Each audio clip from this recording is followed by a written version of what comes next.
يا حبايبي، دي وصفة صحية من وصفات الدايت بتاعتي. اولا جبت بولة وحطيت فيها مايونيز كاتشب، لا مش كاتشب، مايونيز وليمون وبابريكا وتوم باودر وفلفل باودر وشطة ومستردة، وحطيت عسل. كل الخلطة دي هنقلبها مع بعض. وكمان جنزبيل عشان نسيت الجنزبيل. وكل الخلطة دي هنقلبها مع بعض ونحط عليها التشيكن.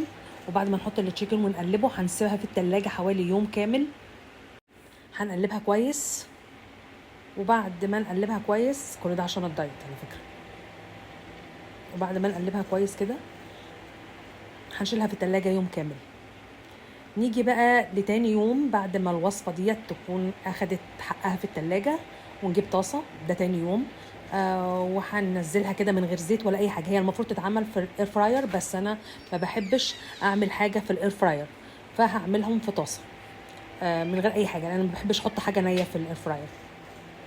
بحس بس ان انا احط فيها شويه بطاطس، اي حاجه من دي فقط لا غير، انما احط فيها حاجه نيه تستوي لا.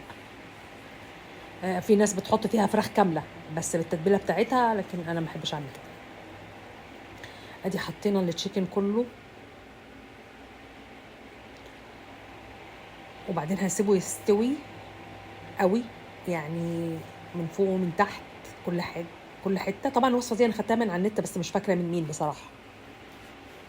مستردة، مايونيز، كل الحاجات اللي انا قلت لكم عليها في اول الفيديو.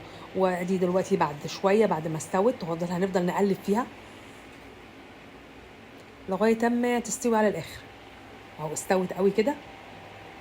وبعد كده بقى نقدمها بالهنا والشفا، علشان الدايت برضو، عشان الدايت، عشان ما حدش يفهمني غلط.